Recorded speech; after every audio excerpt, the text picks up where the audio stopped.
While much of Ontario's economy has rebounded in the decade since the Great Recession, the gains have not been shared evenly across income groups. Poverty remains a real challenge in many communities and differs depending on many factors. Joining us now to pull back the curtain on some of those factors, Lorraine Goddard. She is Chief Executive Officer of the United Way Centraide in Windsor, Essex County. Ken Richard, Executive Director of Native Child and Family Services of Toronto. Avi Go, Director of the Chinese and Southeast Asian Legal Clinic here in Toronto. Laura Katari, Campaign Coordinator for the Hamilton Roundtable for Poverty Reduction. And Laurie Montsebraten, Social Justice Reporter at the Toronto Star. And it's good of all of you to come in to our table here at TVO tonight for a very important and timely discussion. And Sheldon, I want you to start us off, if you would, by bringing up this chart which shows the top 10 Canadian cities with the highest rates of children living in poverty. And sadly, if you look at the top 10, 7 of them are in the province of Ontario, starting with Windsor in the southwestern part of the province.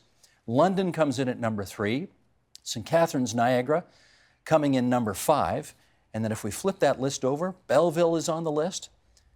Keep going, there's Thunder Bay, Toronto, the capital city, yes, and Peterborough, finally.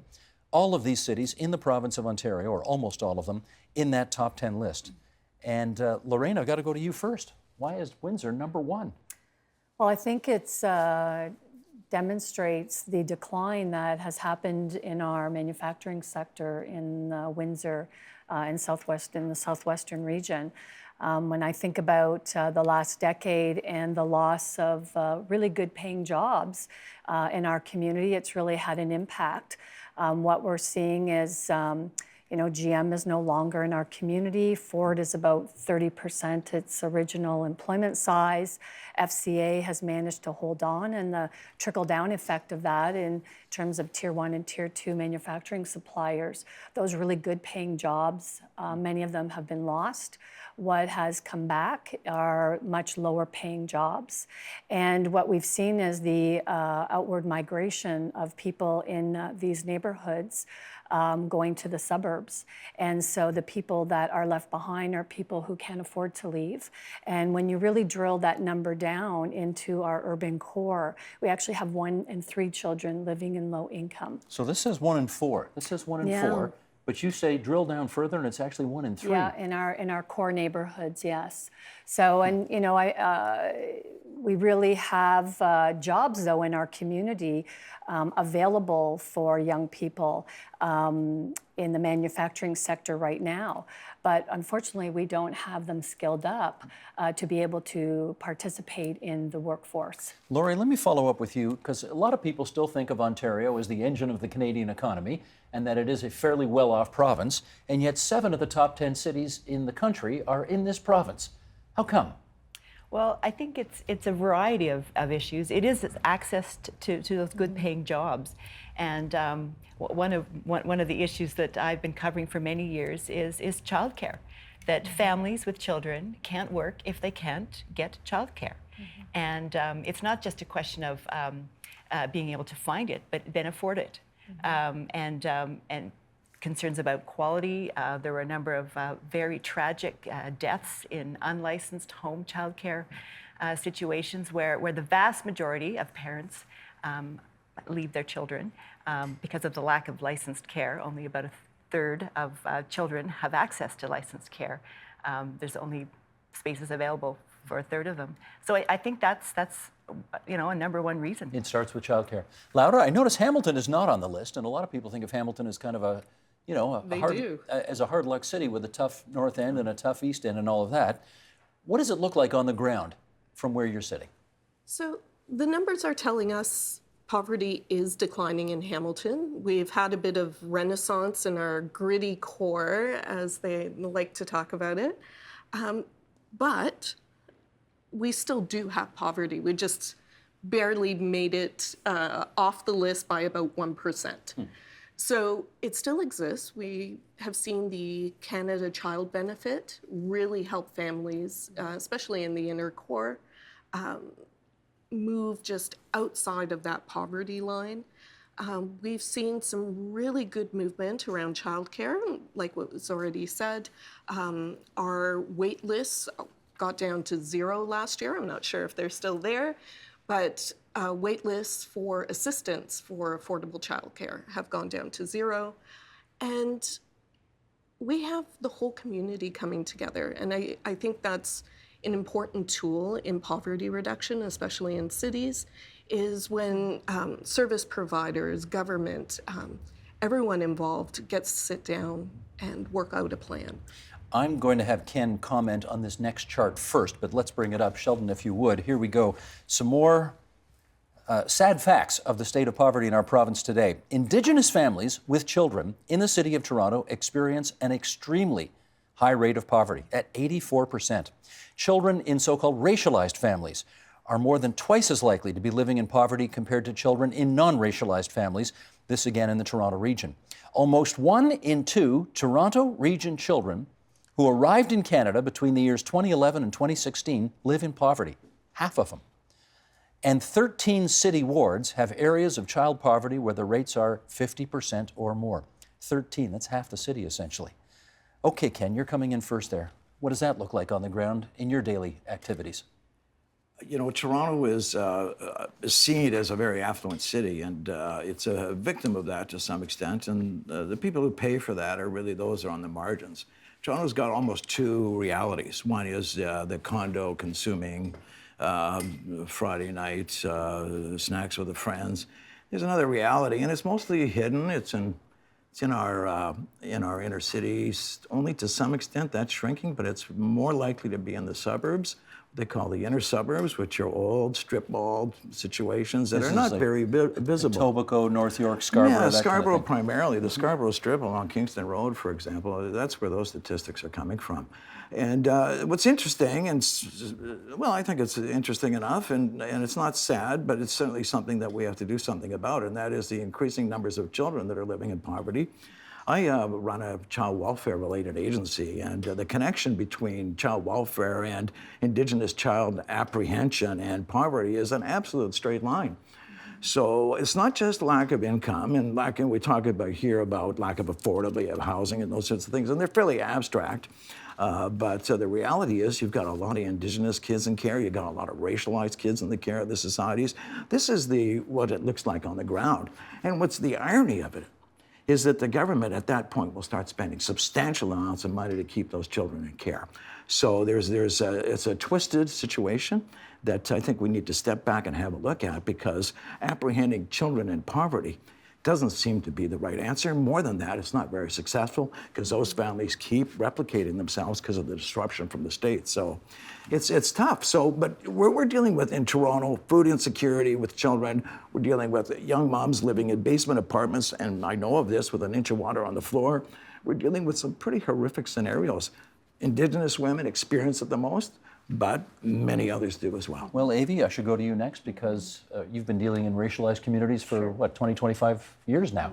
What does it look like from your perspective? Yeah, so, and I certainly echo what Ken said, and I think we are seeing this phenomenon, what we call the racialization of poverty, which we've been talking about as part of the color of poverty, color of change for the last 10 years. What exactly does that mean, the racialization of poverty? So basically, because of the income disparities that we are seeing, the racialized communities, including Indigenous and communities of color, becoming more likely to live in poverty. They live in poverty longer.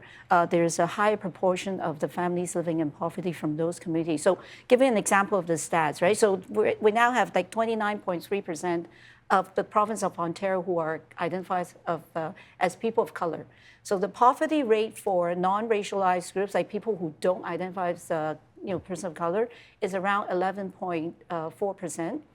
For racialized groups, it's 21.3%. And if you drill down further, different groups have different rates. South Asian is 18%, Chinese is 22.2%, Black is 24.1%, Arabs is 40.6%, and West Asians is 36.1%.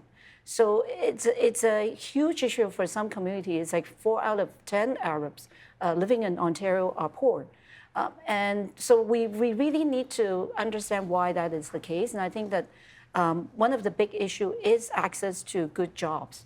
And there are a lot of systemic and structural issues within the labor market right now, which leaves Indigenous groups and communities of color out of the good jobs and the higher income jobs, and so they tend to get wise in lower wage jobs, precarious jobs with no security.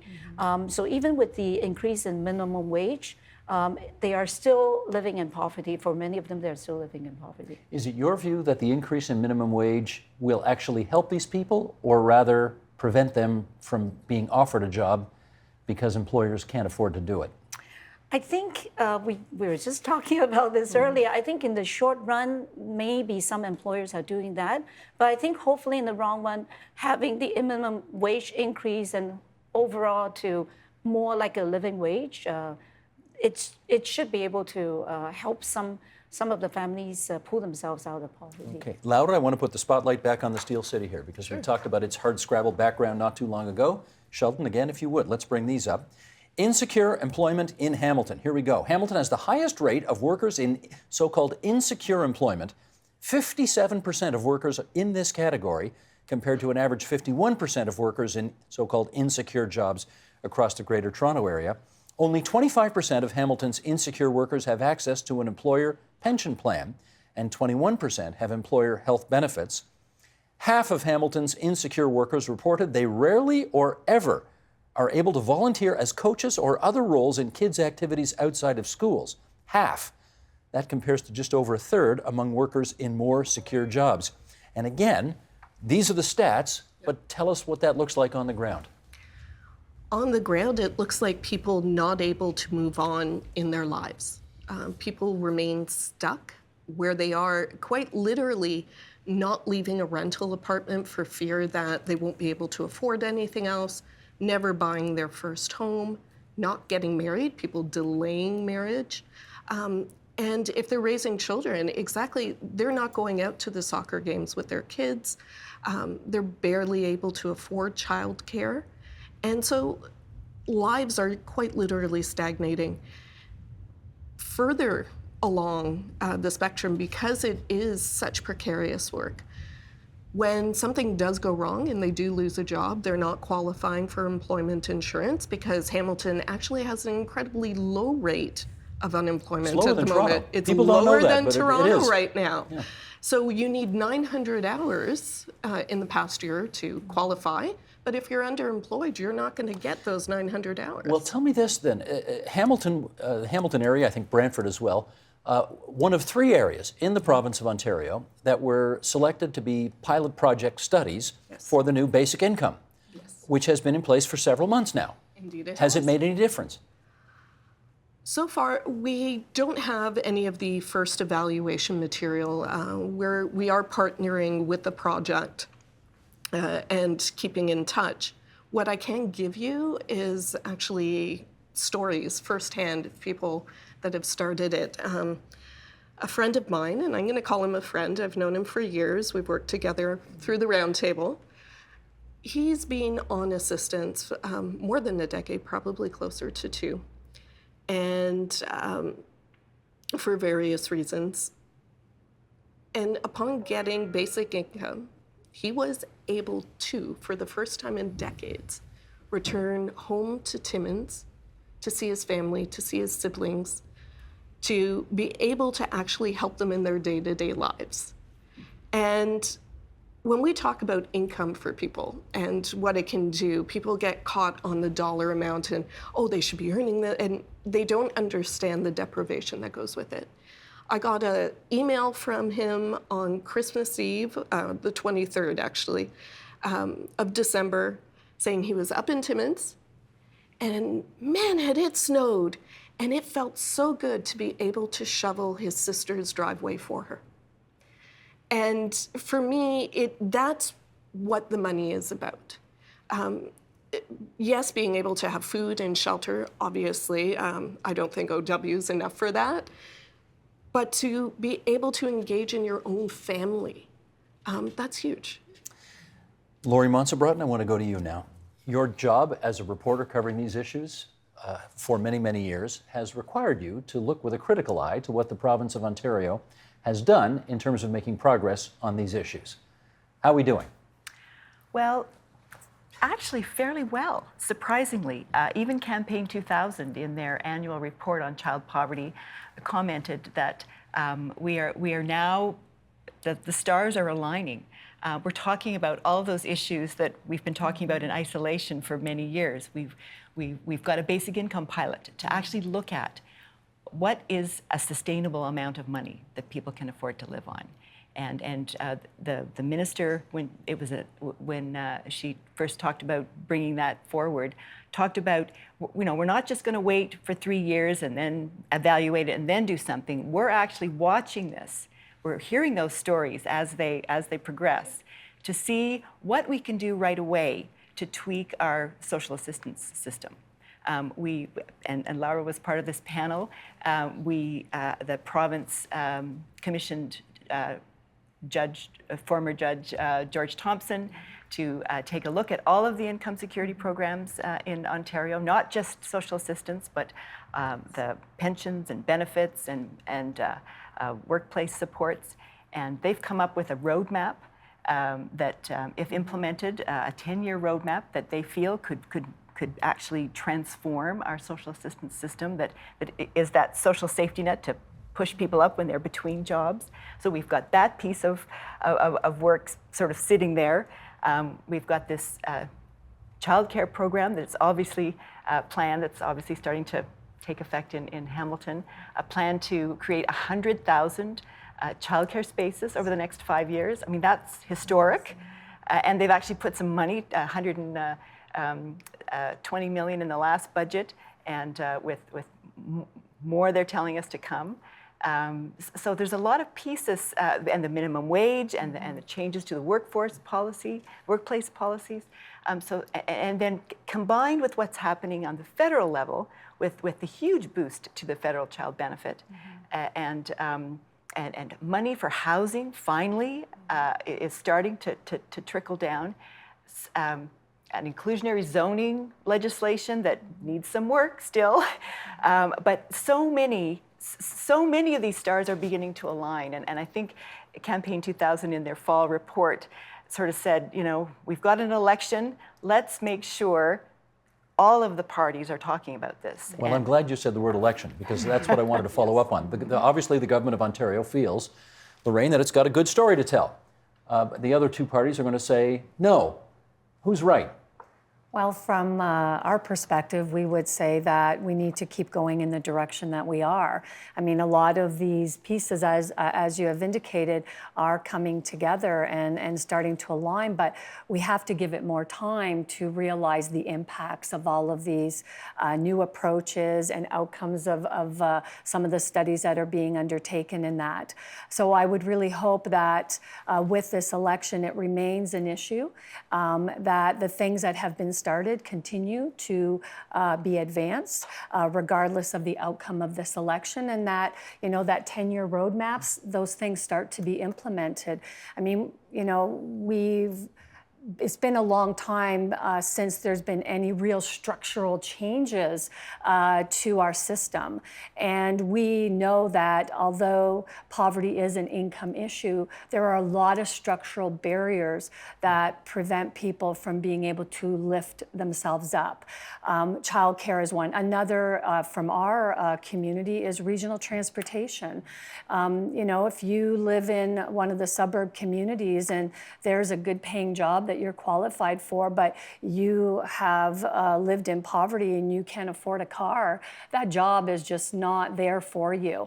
And so those barriers actually prevent people. They prevent people from being able to advance and lift themselves up and then be able to contribute back to society. Avi. I think there is one big gap within the present poverty reduction strategy. And we started talking about 10 years ago because that was the first time when the province had its first strategy in place. And so now we've in the third round of the poverty reduction strategy.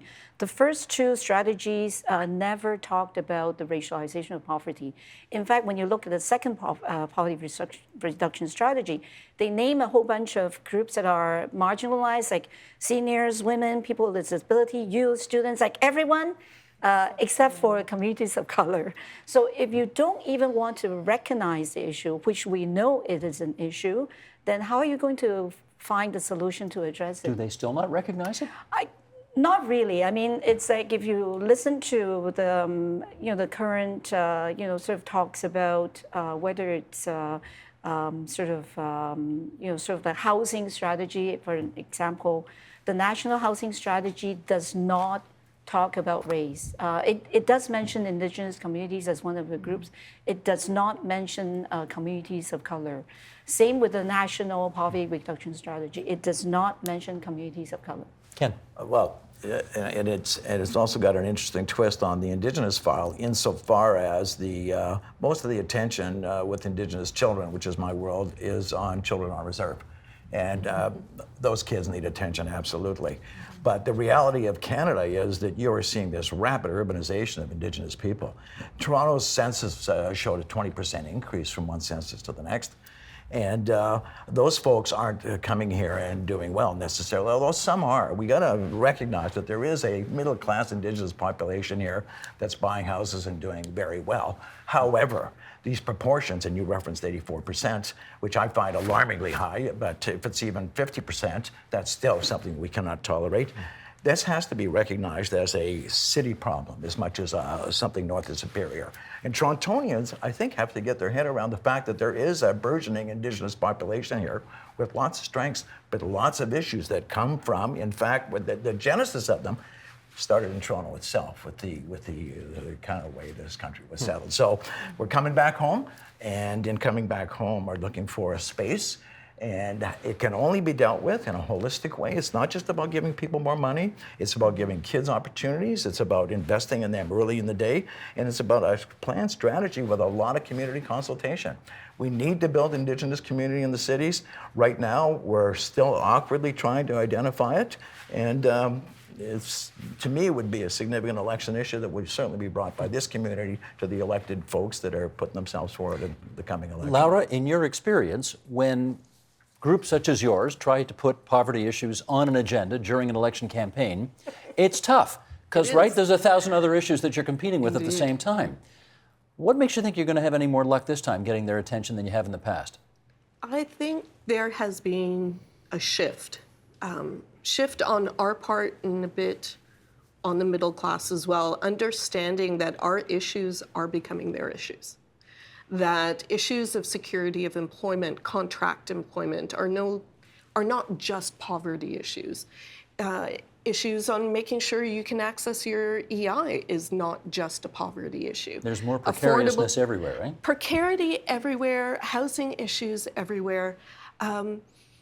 The only thing I truly fear on an election front is actually pitting groups against each other. And I think it really is up to us to show each other how much we both have in common in terms of precarity and not let them off the hook for that. Go ahead. I'd like to add to that is, I think we need to educate the general population that poverty costs all of us.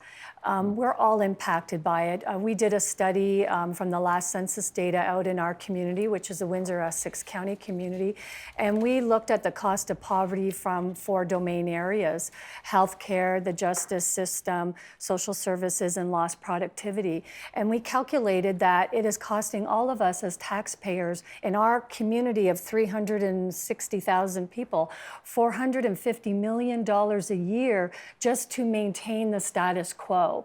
And so if you think about $450 million a year in this community of our size, and no one's moving forward, how do we stop that and reinvest those dollars to actually lift people up? And I think when people understand that none of us are immune to it, that we can hopefully, through education, prevent that pitting against each other so that we all recognize that we all benefit when we really start to tackle and change these conditions. Lori, let me put this to you, because I think you just mentioned Judge Thompson a minute ago, right? Okay, George Thompson, who did I think 30 years ago, Yep. kind of the seminal study On the eve of a last Liberal pivotal election. provincial yes. election. That's exactly right, coming up to the 1987 election. And he did, I think it was called Transitions. And he Yes. did a study that was absolutely thick. absolutely, you're right. It was like that thick. Brick. Very far-reaching. And at the end of the day, the David Peterson government took his recommendations. They increased social assistance rates. And they found that in the midst of a booming economy, more people still ended up on social assistance. And I remember talking to the Treasurer of the Day about this, Bob Nixon, who said, this doesn't make any sense. We got a booming economy and more people are making more money on social assistance, which hurts the cause. How do you explain any of that? Well, I think so. The late 80s, early 90s was one of these transition period in the entire economy, I think. And I think the problem was, as the beginning of the internet, things were changing very quickly, and I think people got stuck, even though transitions was supposed to be more of a lifting up. And I think that's why this current roadmap is smarter, because it doesn't just look at changing social assistance.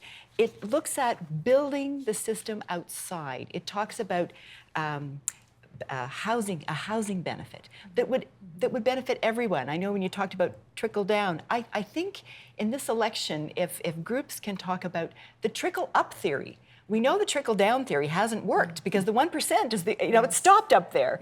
That if you start building the supports throughout for the low income working people, so that those people who may be tempted to vote for a populist cut the taxes person can actually see that this will benefit them, that a housing benefit, dental care, vision care, health benefits, pharmacare, frankly, I think is quite popular, and that was one of the recommendations of the roundtable as well. Was the roadmap rather was and the roundtable was to build up pharmacare outside social assistance. Laura, Amy, okay, let's go. She's from my hometown of Hamilton. So Laura, you go first, and then Amy after that. I'm pulling strings. I totally agree with what Laurie said, but I would add, back to your point, I'm going to channel John Stapleton for a moment. The increase in people on the system when the rates were increased also meant people that were earning but very low now were eligible where they weren't before. And at that, especially that transition period from manufacturing to digital, you would have caught a lot more people. But going to the roadmap, yes, we want to encourage all these other benefits. But the fact of the matter is, to show you are serious about these changes, you need to increase social assistance. By 10%. I'm going to be crazy and go with the 10%, because 10% of $721 is $72. No, I get you. But Yeah. the reason I brought up the example from the late 1980s was that the Liberal government of that day thought that it had marshaled public opinion because of a growing economy to the point where the public actually went along with increasing social assistance rates by a huge amount, only 7 years later, when Mike Harris came in, to cut them back more than 20%, because people thought to themselves, how can we be increasing welfare rates this much when the economy's doing so well? Yeah, no, it's very difficult to talk about it. It's one of the benefits of basic income and switching how we deliver assistance, and in what chunks. So an affordable housing benefit, a portable affordable housing benefit, it gets to scale depending on how expensive your community is, how much you currently earn. It's a different tactic than social assistance. Mm-hmm. But at the same time, I just want to be careful that we're not saying, well, the old way is really, really bad and we shouldn't help these people living on 721. Let's go, Avi, and then Lorraine. I think we really have to switch the mindset and the culture and to think about society. There is an obligation for all of us to ensure that our society is equitable, is inclusive. Mm-hmm. And I think on some of the issues, we don't need to spend more money. We just need to change in policy. And I'm hopefully counting on the fact that we are now racial racialized people are making up 1/3 of our population. At least they will listen to some of our strategies. So, and one of the strategies we're pushing for is around this issue of equitable access to labor market. And so the province, for instance, is doing a lot of the community agreement benefits, whereby they will sign, agreement with, companies that are engaged in, infrastructure investment projects that the government help fund, that you have to have equitable hiring. You hire people who are underrepresented, and hopefully that includes many of the marginalized groups. We need more of that because these are the jobs that are created anyways. And you might as well make those jobs accessible to all of us. And I think that more of that needs to happen. And it's not enough just to look at community agreement benefits, but we also look at having employment equity legislation. We have a federal employment equity legislation, which only covers federally regulated companies. 85% of companies in Ontario are not covered. So we need that kind of measures as well. Lorraine. Yeah, I agree that we need to invest in some of the supports like the housing and the childcare and those things, right? Because we do see that when people qualify for assistance and then their job opportunity is a low-paying job that they might have to work 2 or 3, and they have young children at home that they can't really afford childcare or have access to it, it does not incentivize people to go out and work these jobs that are low-paying to lose also other benefits that they were entitled to. So by restructuring how we support people will help to incentivize people to take on these jobs or to go back to school and to continue to advance themselves and their families, right? Let me put a couple of, okay, Ken, you wanted to say, and then I'm going to go to Lori. I just wanted to say the earlier the intervention or the earlier the support, the better. Putting money into education or job creation is great. We need to go further upriver and deal with kids right from birth. We know the debilitating effects of child poverty on the brain and the capacity of children to function in school. These kids start falling behind very quickly, and to bring suddenly when they're 20 years old a job creation program is probably the least efficient way of doing it. The investment, the early investments is just like the stock market. Get in early. Upstream versus downstream solutions. Exactly. I wanted to ask Lori about this because I suspect the people watching us right now will not be shocked to know that the New Democrats and the Liberals have significant plans as it relates to childcare, which was where we started the conversation. But they may be interested to know that even the Progressive Conservatives had as one of their 5 planks in the People's Guarantee big-time rebates for childcare expenditures. What did you think when you saw that? Well, tax rebates don't build a system. It doesn't direct that center in that low-income neighborhood where those people on social assistance want to get into work. Tax breaks, now they say it's going to be refundable, which is good. The federal one should be refundable. But for someone to get into a job and they're going to be making so much money up, they've got to pay so much up front to then get their money back. And I just, tax credits don't work, I don't think. It's not your preferred method, but I guess the point I was it's a start. It shows was, that even the conservatives believe this is an important We don't know issue. what the status of the People's Guarantee is today, which is True another enough. story, but the fact that it's one of the 5 planks in their platform, at least when Patrick Brown was the leader, indicates something, doesn't it? Absolutely. And those child poverty numbers, cities in Quebec are always at the bottom, and that's and it's all credited to the child care.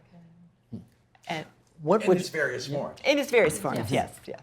Is there something you think you can do between now and whenever it is, May the 9th, when the election is actually formally called, to get these issues on people's radar screens in a way that they haven't been perhaps up till now? We rely a lot on Lori. It's true. We do need media, and we do need an opportunity, a venue for actually discussing these issues. We are in contact with current government around budget and actually making sure what we need appears, even if the budget is not voted on and passed by the time the election comes around. The more people understand what is going on, I think the more effective voters they'll become. And I really hope they do know. I'm a little concerned that other things might sway them, more populist sort of slogans and rants, and we'll try and keep it front and center for sure.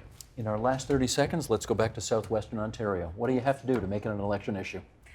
Well, I think we need to, as a United Way movement, we actually have some advocacy work that's being undertaken right now.